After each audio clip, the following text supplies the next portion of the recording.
Hey guys, Flaccid Baron here. And as you can tell by the title, this is the build that I use in Hellgates when I want to win.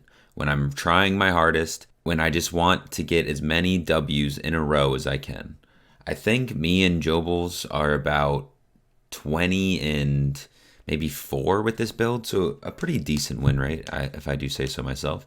I'm sure there's better builds out there, but this is the one that we're the most comfortable with. So I want to go over that with you guys. So first, my build. As you can see on the screen, you have the black hands. These things pack a punch, literally. They do so much damage, and it looks so cool. Like you're just punching them right hook, left hook. You have your Sunder armor. It reduces their resistances and hits them for a good amount of damage. Then you have your Shadow's Edge, which stuns them and pulls you to them. So if they're trying to run away or you need to get better positioning, this is really good for that.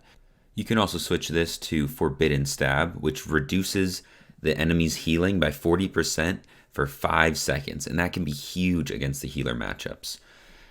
Then last but not least, you have the E, which is just amazing. Not only do you stun them and purge them, but you hit them for a ton of damage. And if you line it up right, which you'll see in these clips to come that I do a couple times, you line it up right, you can knock them right into the mobs, and the mobs will do even more damage, and it's awesome. Speaking of knocking them into mobs, the Fiend Robe. The Fiend Robe, that's basically the whole purpose of it. It not only can you use it defensively to keep melees back and not hitting you, but you can use it offensively to push your opponent into the mobs and get them taking all that juicy mob damage. Another thing that does a lot of damage is the Cultist Cowl. This thing makes people kill themselves almost. So what I like to do with it is I will throw it on the DPS and while he's attacking, and then I will go and attack the healer. This makes the healer focus on himself because it looks like he's being attacked, but the whole time the DPS, he's chunking himself with this inner corruption damage, and before he knows it, he's at half health by chunking himself, and I just jump on the DPS and finish him off. It's a very good combo. And then, of course, you're running Hellgates. You don't want to die. You want double your health. You're going to use the Guardian Boots. They're super great at keeping you alive. This build is very expensive. The Cultist Cowl alone is almost 200k. The Fiend Robe, another almost 200k. So in order to mitigate those prices, you can use some other stuff.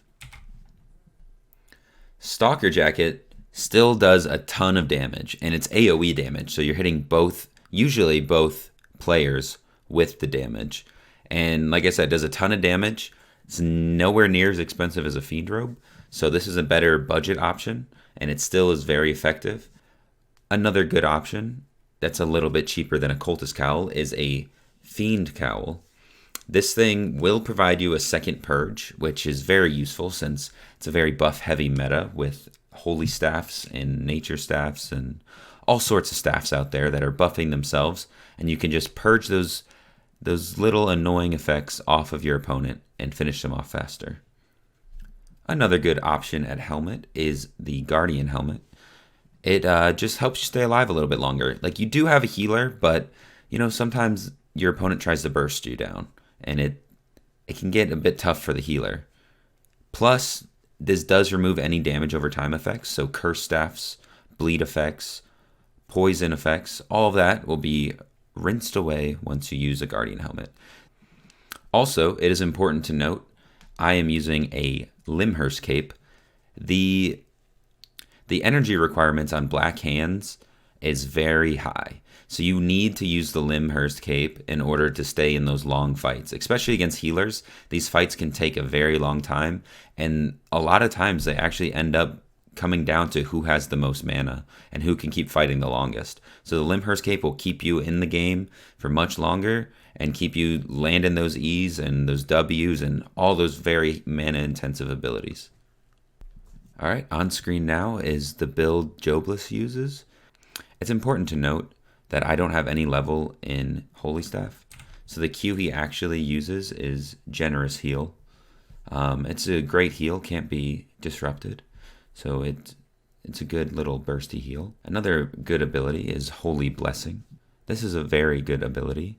You increase your ally's physical armor and healing received, but the most important part is it makes you immune to displacement effects like pulls, knockbacks, or fears. This counters the Fiend Robe that is very prevalent in 2v2s. It counters Knight Armor, so you're allowed to just move right through Knight Armor. It counters Soul Scythe almost entirely, which is kind of annoying, but it's just very, very strong. And going with being very strong is the Holy Touch, the E on the Life Touch staff. This ability not only heals for a ton, but it also removes all debuffs and movement impairing effects. So it cancels stuns, it cancels snares, anything that is debuffing you, it will completely remove it. This ability is very, very strong right now and can lead to many wins. Up next, the Fiend Robe, of course. We run double Fiend Robe setup because, like I said, this Fiend Robe can be used offensively or defensively, pushing them into mobs, fearing them away from your teammate who's about to get killed. Can do a lot of things. One thing to note is Jobless brings a pocket Mage Robe for the regular bow matchups, because regular bow can do a ton of damage, but they have buffs on them to do that damage. So if you bring a Mage Robe, it will purge those buffs and easy win. Next thing, the Guardian Helmet. Again, big heal, pretty nice, heals both players, and it removes all the dots, self-explanatory, good item. And the Knight Boots. He also sometimes runs Guardian Boots to keep himself alive a little bit longer, but the Knight Boots is great, huge shield, it puts on you and your ally, it's a dash, two great things that are very useful in a Hellgate. He also runs energy potions and omelets. So like I said before, energy potions, a lot of fights come down to who can keep fighting the longest. Energy potion keeps him in it. All right, without any further ado, let's get into the Hellgate clips.